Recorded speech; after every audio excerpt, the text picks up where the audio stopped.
Hey, how are you? Kumusta po kayo? And thanks for tuning in to another edition of Paul Presents Art. So my name is Paul and I'll be your guide today. So I was just cycling around Vancouver today, such a nice beautiful day.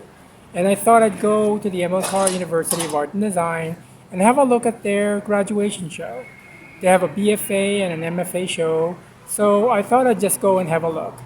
I'm not going to show you everything, but I will show you some of the things that kind of stopped me in my tracks. So I hope you can join me. I hope you enjoy this short tour, and let's get to it.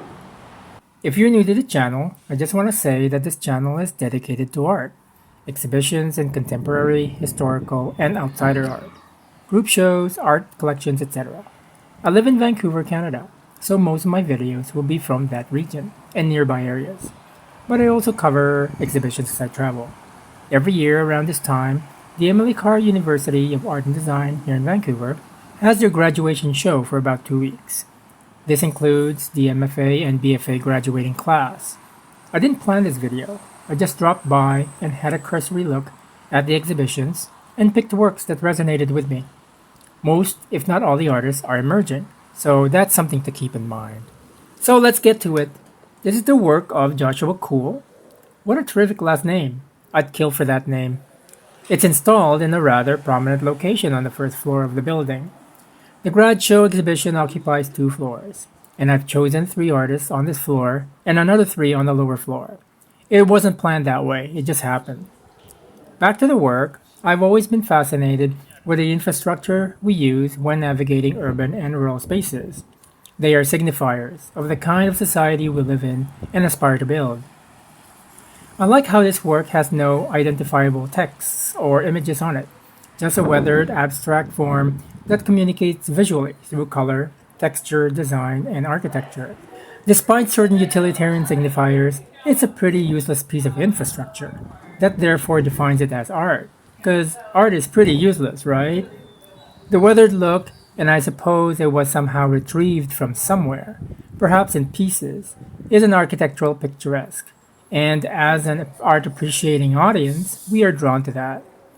The work is also modest in its monumentality. It whispers a sense of historical directionality. In other words, it's old. As well as a badge of communal achievement that we all appreciate and aspire to. And I like the open-ended sensibility that this work exudes. Of course, it's one thing to retrieve something that exists in the world out there, then put it in an art exhibition and call it art. And that dichotomy of existence is what fascinates me about this work. What do you think about this work? What does it say to you? Moving right along, we're going over to another section to have a look at the work of another artist. Next on our lineup is Lauren James-Davies, who is showing 3 watercolors on paper, unframed, that seem to depict variations of backyard gates and fences that are overgrown with plants. The plants themselves are controlled by these fences, which in a sense is an act of colonization, with respect to managing and controlling plant growth. We sometimes forget that gardens and backyards are control mechanisms that are meant to satisfy humanity's need and utter dependence on plants and greenery, and that war wages daily to contain these potentially invasive life forms. What drew me to these works is the meticulous detail of the drawings, and the level of technical skill with respect to the watercolor medium.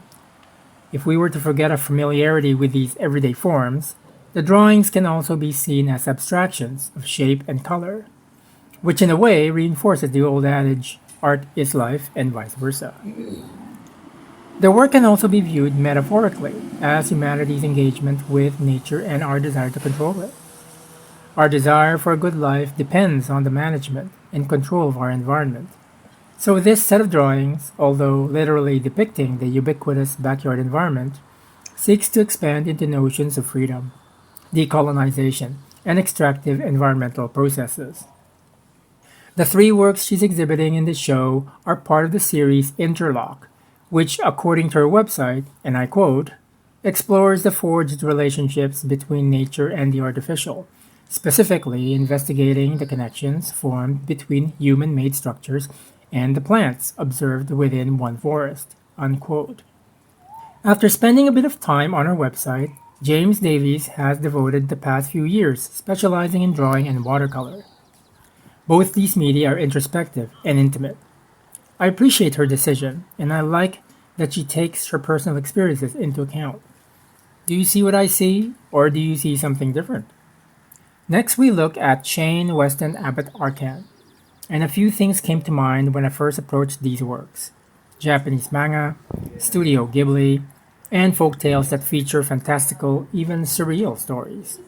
Sadly, I learned that the artist passed away unexpectedly in February 2025 at the tender age of 24. The Yellow House Art Center on nearby Galiano Island will pay a tribute exhibition on his work, and had this to say, and I quote: Weston's art was a space where he could speak in ways words often couldn't. His work moved fluidly between the comical and the surreal, the angelic and the macabre.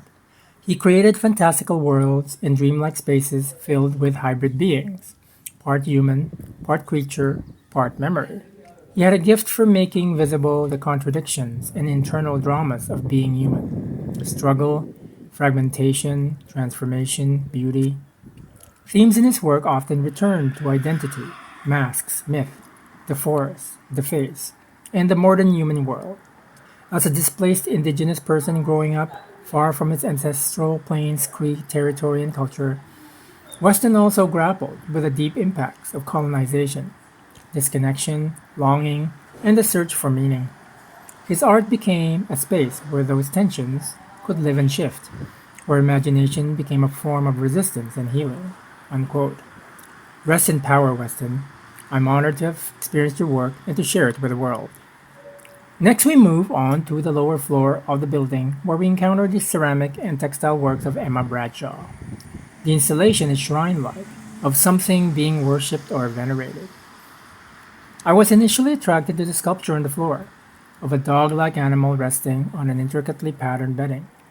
The animal looks like roadkill to me, something that was run over by a vehicle, with its ceramic innards spilling out intestines and other organs, severed limbs, and upper torso. Sounds macabre, doesn't it? We'll take a closer look at all the works as we go through. The entire feeling for the installation, in my opinion, has a dark, goth sensibility to them. As we narrow in on the doll, with a bird's head atop an intricately textile pedestal, it reminds me of a Victorian-era dolls with a ceramic head and a cloth body. The doll itself can seem at home in one of Hieronymus Bosch's compositions, featuring heaven, hell, or purgatory. And the same goes with other ceramic sculptures. As I was looking at the work, a person near me made a comment to look at the eyes of the animal masks. They seem not right for the animal represented. True enough, the mask of the fox sports reptilian eyes, and the same goes for the rest of the masks. Ceramics have at its core a utilitarian role in our society. This has been its legacy, so ceramic artists have this historical lineage to think about. And use value can be defined in many ways.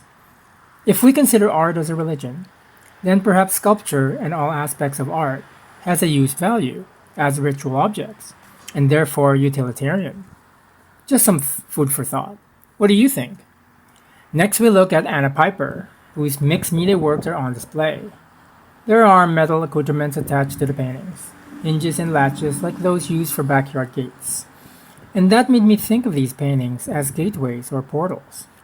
But aren't abstract works a portal of sorts, in a broader sense? Let's see where we go with that. The dynamic swirls of line and color tend to suggest an infrastructure of movement, perhaps even turbulence. But I also notice a solidifying of form, like the skeleton of cylindrical crafts or the beams of a sailing vessel, maybe the ribs of a hot air balloon. These vessels all suggest movement, through air, water, and space. And the otherworldly or the multidimensional is also suggested. On both paintings, there are longitudinal and latitudinal lines intersecting, similar to those found in maps or atlases. But these directional coordinations, although two-dimensional, can expand into multidimensional realms and galactic permutations, and that gives me pause to think of these paintings as perhaps the formation of celestial bodies in space, the hostile and chaotic birth of the universe. What can I say? I'm a sucker for science fiction and fantasy films. On a purely aesthetic level, I was attracted to these paintings by the colors and shapes that seem to swirl around in reckless abandon. But that can also be a misnomer, in that any violent storm usually has a calm center. So I'm asking myself, where is the calm in these pictures? Or can the calm be outside the picture? As in, us, the viewer.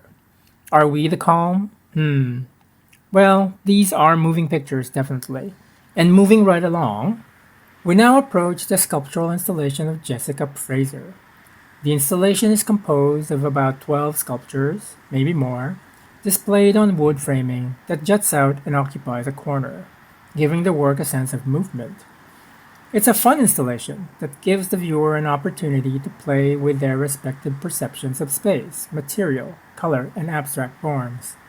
I particularly appreciate the unconventional choice of using a corner to do an installation. Not only is it structurally sound, but it encourages an exploration of space and pushes the boundaries of our traditional perceptions on how art is presented. The choice of the corner was not accidental either, in my opinion. As a sculptor, the artist plays with three-dimensional space constantly, in their sculpture and the space it occupies.